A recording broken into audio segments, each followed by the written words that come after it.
are so many nightmarish enemies within the Resident Evil series, especially in Resident Evil 2. The enemies of this game hold many dark secrets behind the truth of their origins. So here's the disturbing lore of every Resident Evil 2 enemy.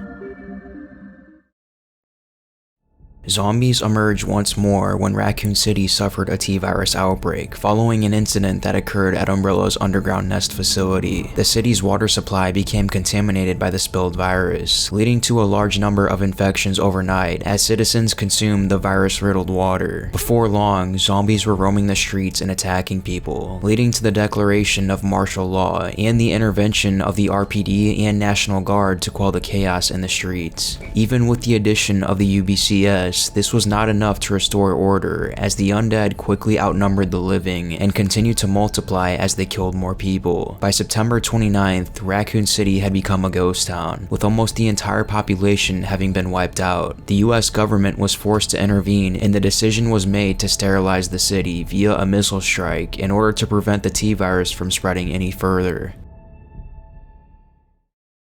The zombie dogs once served as the RPD's K9 unit before the virus spread in the city. Once the dogs ate contaminated food and organisms, they quickly turned into feral beasts, becoming super aggressive and pouncing on anyone in sight. It should be noted that they are separate from the Cerberuses of the Spencer Mansion, as the latter were created specifically as a bioorganic weapon, while zombie dogs are viewed and treated as unintended side effects of T-virus dispersal, and are thus classified as irregular mutants. Like their BOW relatives, the zombie dogs retain much of their former agility, with a noticeable increase in durability and aggression. In most cases, potential prey should listen for the sound of paddling paws as a clue to their presence, with a growling warning that it has become aware of the prey and is preparing to attack. As with most mammals infected by the T-virus, the zombie dogs suffer from necrosis. It should be noted that unlike their BOW counterparts, the Cerberuses, their necrosis is far more severe, resulting in exposed muscles, tendons, and even bones, as well as a significantly decomposed face. Zombie dogs encountered during the outbreak typically roamed in packs of 2 or 3 and occasionally 4, adopting random attack patterns.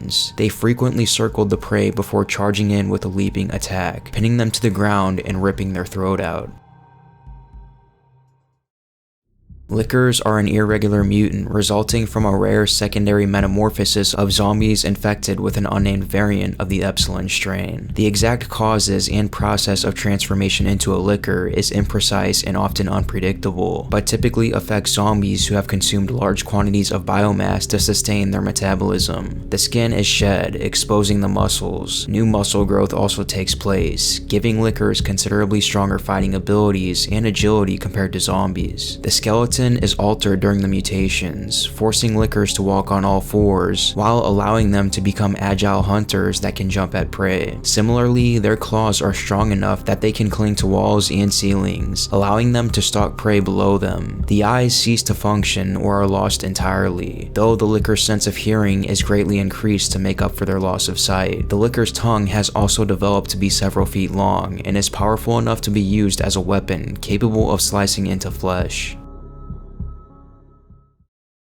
The mutated alligator was once a normal alligator living in Raccoon City's sewer system, until the T-virus began to spread into the city's water supply, causing it to mutate uncontrollably into a monstrous creature. The alligators experienced increased size, strength, and aggression, and will attack any uninfected creature that comes near them. G is the name given to any mutant created through the infection process of the Golgotha virus, whether as the patient or their descendants. Once the host is infected with the G virus, it will then become impregnated with a G embryo. The body then rejects the embryo due to incompatibility with its DNA, resulting in a very savage and gory escape from the body, usually resulting in its host body being split in two. During the events of the Raccoon City outbreak, the G virus would leak into the city's sewer system. This resulted in G-infested cesspools forming in various areas and tunnels in the sewers. These G-infected areas developed tumorous growths that spawned multiple imperfect G forms and their embryos, which then ran rampant through the tunnels. Giant spiders were once normal spiders that became infected due to the T-virus in an unplanned manner. They are different from the web spinner in the sense that the web spinner BOWs were experimented from the start, while the wild spiders simply mutated on contact. The giant spiders, like other T-virus infected spiders, produce little spiders, which live on their mother's back. Unlike the web spinner, the giant spiders had kept the ability to create a web for trapping prey, which logically made them much more akin to the black tiger. Like other spider-like creatures in the series, these species can poison the player by spitting fluid on them. The giant moth was an experimental bioorganic weapon developed by Umbrella. The research into moth-based BOWs was a failure in this experiment. Mutating to a larger size normally did not keep them in proportion, making their wings only strong enough to hover over the ground. However, they did also develop the ability to spit poison on prey as a means of compensating for their flight problems. During the Raccoon City incident, at least one moth escaped its chamber and made the computer room in the basement its nest, using the facility's air conditioning system to hunt in the main shaft and bring prey back.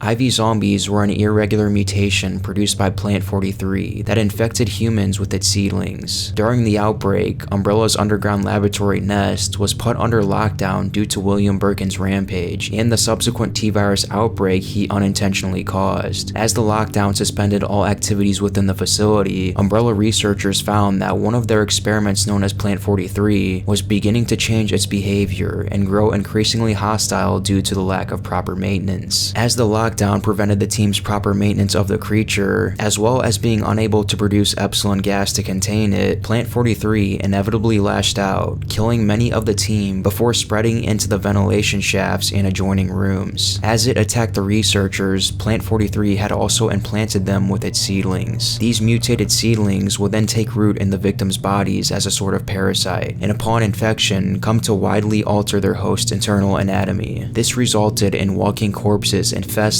with a carnivorous mutative vegetation that partially mimicked other human beings to trick its prey, and was able to animate the corpse to a noticeable effect, including maneuvering the nervous system for the corpse to walk and manipulating the host's vocal cords to communicate in echoed clicks. For subsistence, the parasite formed a mouth through altering the head of the host to become a large, disguised set of mandibles, with which flesh from victims were transferred into the host's stomach, where the plant's roots converged. These creatures also had large orange bulbs covering their form that seemed to serve as some kind of primitive nervous system or brain. If shot, the IV will recoil, often while flailing its limbs and shrieking in what seems to be a show of pain. When these bulbs are destroyed by gunfire, the creature will collapse to the ground and be rendered immobile. However, these bulbs are not essential to the survival of the plant infesting the corpse, and it will eventually regenerate them, allowing it to walk again. Only burning the body while it's immobile will destroy the plant matter spread through its tissues and permanently kill an IV zombie.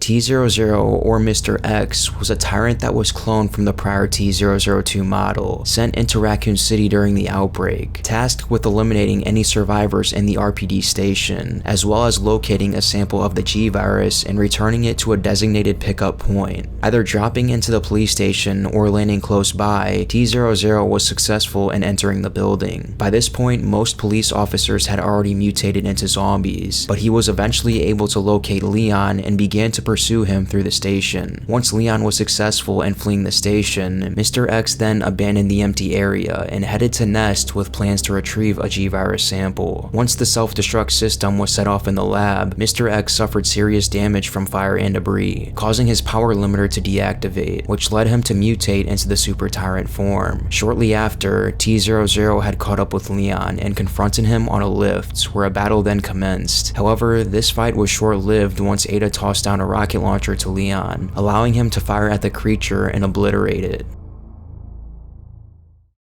Brian Irons was the twisted chief of the RPD that committed many disturbing and violent acts during his time as leader. Before his police career, Irons is known to have gone through a university education. He was put under psychiatric examination after 2 incidents in which he was accused of violent aggression and sexual assault towards female students. Due to his excellent academic performance, however, these incidents were not criminally investigated.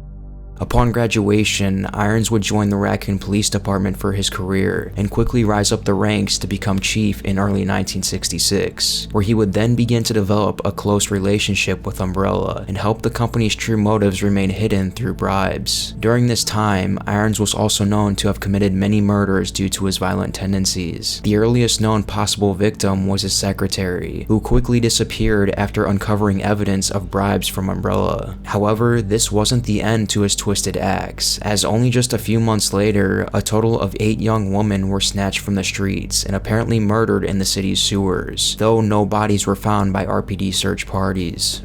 Taxidermy quickly became another twisted hobby of Irons, where he started with animal subjects and quickly escalated to human ones. He was known to have used a secret room for the killing of his victims, using his experience to remove organs and bones for use as trophies. His possession of chloroform indicates not all victims would have been dead when cut open.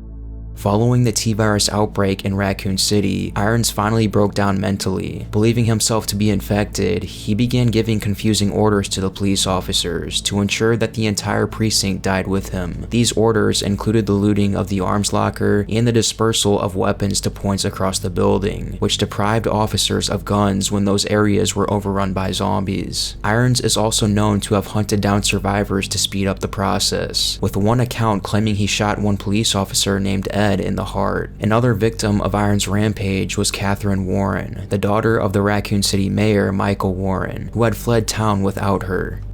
Soon after this, Irons would find Sherry and Claire in the parking lot, where he would then hold Claire at gunpoint and take the girl back with him to the orphanage, planning to hold her hostage in hopes that Claire would deliver Sherry's pendant, so he could use it to retrieve the G-virus antidote to cure his supposed infection. However, after he finds Sherry trying to escape the orphanage, he then begins to chase her down. Where you going, Sherry? I told you to stay put. You need to learn to listen. Once Sherry throws a bottle of acid in his face, a mutated William Birkin sneaks up behind him and implants a G embryo into his body.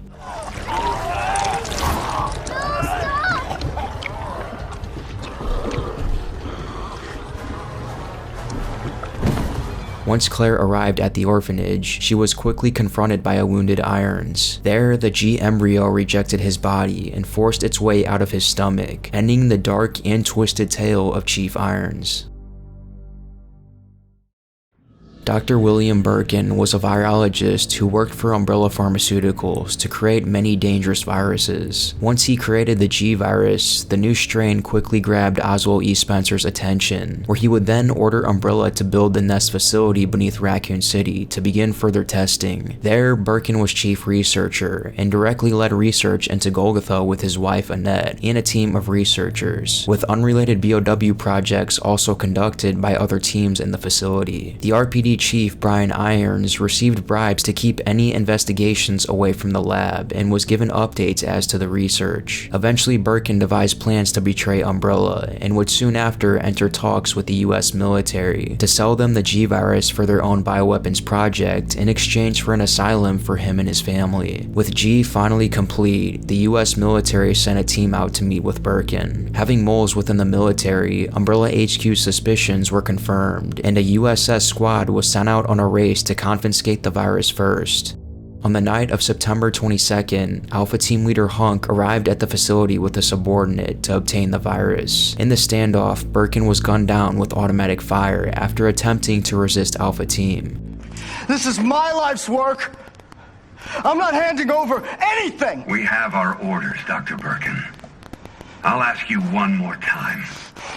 Hold your fire! The team retrieved a case containing T and G samples and left for the sewers to their extraction point. The injured Birkin infected himself with the remaining G sample, but the virus didn't properly stabilize onto his body, and the scientist himself was unable to become a G human, instead transforming into a large and powerful G mutant. Intent on vengeance, Birkin followed the USS into the sewers, and they were all either killed or seriously injured. No. Don't hurt, you freak! Don't hurt him.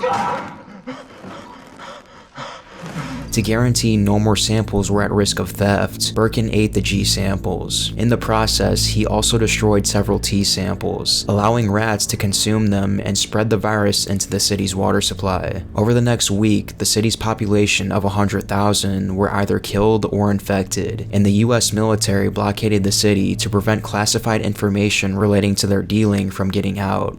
Driven entirely by basic instincts, Birkin searched for food, whether alive or dead, and vessels for reproduction. The sewers fell under the control of rejected G embryos, which had made themselves a colony. Ultimately, Birkin sought out Cherry, who, as a blood relation, was a viable carrier for his parasitic larvae. During his search of the Raccoon City orphanage for carriers, he infected Chief Irons, who was holding Cherry hostage. From there, he seriously injured the T-00 at an elevator as it tried to attack Sherry and another survivor, Claire Redfield. During his confrontation with the survivors in the sewers, it became clear that he had successfully infected Sherry, either in the orphanage or in the sewers, and she was quickly rushed to Nest for treatment, where Birkin soon after followed. While in Nest, Birkin was attacked by Annette with an anti-BOW weapon and suffered serious injury. However, he quickly got up and was forced into a confrontation against Claire. As the facility began to self-destruct, he followed Claire as she headed down to the lower levels of the facility to activate the emergency train. His fourth defeat would leave him severely wounded, but Birkin was able to continue on and boarded the escape train. Mutating into his fifth and final form, he entered the rear carriages of the train, confronting Claire one final time. He was ultimately defeated after a metal pipe was stabbed in his large eye before the train carriage was unbuckled, where he was then engulfed in the explosion from Nest.